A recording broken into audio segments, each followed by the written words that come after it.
Sir Ramu మంచిబాలుడు అయిపోయాడా? RGV Nagarjuna great talk. Shiva పర్సనల్గా నిన్న శివ ప్రత్యేక విడుదల దాన్ని ఏఐతో ఎన్రిచ్ చేసి విడుదల చేశారు. ఆ సందర్భంగా రామ్ గోపాల్ వర్మ నాగార్జున మీడియాతో మాట్లాడారు. నేను చూసాను మామూలుగా. అసలు అంత ప్రశాంతంగా అంత రామ్ గోపాల్ వర్మ అయినా అలా మాట్లాడుతుంది అనేంత సందేహం వచ్చేట్టుగా రాముడు మంచి బౌల్డ్ అయ్యాడన్న స్థాయిలో ఆయన మాట్లాడుతున్నాడు. ఎవరో అడిగారు అది కూడా, మీరు ఇంతకుముందు అంతా రకరకాలుగా ఉండేవాళ్ళు ఇప్పుడు ఏమైనా మారిపోయారు అని మారని. మార్పు అంటే నా రాబోయే సినిమాలో నేను చూపిస్తాను, మీరు చూడండి అని. కానీ ఒక విధంగా చెప్పాలంటే చాలా సూటిగా శివ అనే సినిమా ఒక 35-36 ఏళ్ల కిందట చూపించిన ప్రభావం ఏదో దాని గురించి అప్పటి వాళ్ళు కొంచెం నెమరేసుకోవటము, ఇద్దరు నిర్మమాటంగా తాము ఎలా ఒక క్రియాశీలంగా ప్రయోగాత్మకంగా యువత బాగా ఉన్నప్పుడు యూత్ఫుల్నెస్తో ఎలా చేసాం దీన్ని వాటిని చాలా ప్లెయిన్గా చెప్పారు. చాలా వాటికి రామ్ గోపాల్ వర్మ అయితే అది అప్పటి పరిస్థితిని బట్టి చేసాం తప్ప అంతకంటే దానికి ఏమీ పెద్ద ఇది లేదన్నట్టుగా కూడా చెప్పారు. Everybody liked it. అంటే సినిమా వాళ్ళు మామూలుగా ప్రచారం కోసము అభిమానుల కోసం అనే పేరుతో ఒక హైప్ చాలా ఇస్తూ ఉంటారు, కొంచెం పెంచి మాట్లాడడం ఇవన్నీ తప్పదు, అది సినిమా ఎగ్జిబిషన్ అనే సంస్కృతిలో. కానీ నిన్న మొదటిసారి మాట్లాడారు. ఇంకొకటి ఏమంటే అసలు వివాదం అన్నది కనీసం దగ్గరకు రానివ్వలేదు. ఒక్క విషయంలో కూడా చాలా భారీ ఎత్తున అది ఒక విధంగా మీడియా సమావేశంలాగా కాకుండా అభిమానులందరూ ఉన్న స్థాయిలో జరిగింది. ఎందుకంటే ఏజ్ గ్రూప్ రీత్యా వాళ్ళలో చాలామంది ఈ సినిమా చూసేప్పుడు ఇదైన వాళ్ళు కావటం వల్ల మామూలుగా ఈయన ఉన్నాడు కదా రాజమౌళి వాళ్ళ నాన్న విజయేంద్ర ప్రసాద్ చాలా సూటిగా చెప్తుంటాడు. ఆయన భజనంగే బాయిజాన్ సినిమా అంటే నేను పసివాడి ప్రాణం చూస్తుంటే నాకు ఐడియా వచ్చిందని ఆయన చెప్తాడు. నిన్న రామ్ గోపాల్ వర్మ కూడా చాలా సింపుల్గా చెప్తున్నాడు. శివ సినిమా ఎక్కడి నుంచి వచ్చిందంటే return of the dragon cinema చూశాను నేను.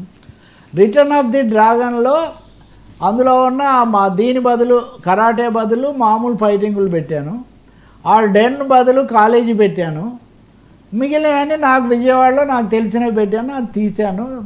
ప్రతి విషయంలో అప్పుడున్న ఫార్ములాలో కొంచెం భిన్నంగా వెళ్ళాము, సౌండ్ ఎఫెక్ట్స్ ఇవన్నీ చాలా ఉన్నాయి. వీటన్నిటి వల్ల ఇది నాగార్జున దానికి ఒప్పుకొని ముందుకు రావడం. నాగార్జున కూడా చెప్తున్నారు అప్పటి వరకు నేను 8 సినిమాలు చేశాను దాదాపు, అవి నాకు అంత సంతృప్తి లేవు, ఆ దర్శకులు నేనేమో అంటలేదు. కానీ అప్పుడు నాకు ఇది కొత్త ఇదిగా కనపడింది. శివ కానీ గీతాంజలి కానీ ఇలాంటివి చేయడం వల్ల నాకు ఒక న్యూ లీజ్ ఆఫ్ లైఫ్ వచ్చింది. ఇంకా శివ ఇప్పటికి కూడా నాగార్జున దీనికంటే ఇంకా ఆయన ఓపెన్గా మాట్లాడుతున్నారు. కానీ బట్ దే ఇంప్రెస్డ్. అంటే శివ ద్వయం రాము రాము ద్వయం ఓ 30-35 ఏళ్ల తర్వాత కూడా ఆ స్పిరిట్ కీపప్ చేసి ఆ హంబుల్గా మోడెస్ట్గా మాట్లాడడం అనేది మటుకు నేను మామూలుగా రామ్ గోపాల్ వర్మ మీద ఏదో ఒక చెణుకులు వేయటము లేకపోతే కాస్త సెటైర్లు వేయడం తప్పనిసరిగా జరుగుతుంటుంది. బట్ నిన్న మటుకు ఆయన తొనకుండా చాలా క్లీన్గా చాలా హాయిగా చెప్పుకుంటూ వచ్చారు. అలాంటి స్పిరిట్ అయితే ఒకటి కాపాడుకోవాల్సిన అవసరం చాలా ఉంది. విజయాలు జయాపజయాలు ముందు వెనకలు చాలా జరుగుతాయి. కానీ నాగేశ్వరరావు గారు ఎలా దీని మీద అయ్యారు అన్నది కూడా, అక్కినేని ఎలా అంటే అక్కినేని కూడా ఇది మంచి ఇది అవుతుంది, నువ్వేమాత్రం దిగులు పడొద్దని ముందుగానే అంచనా వేశారని.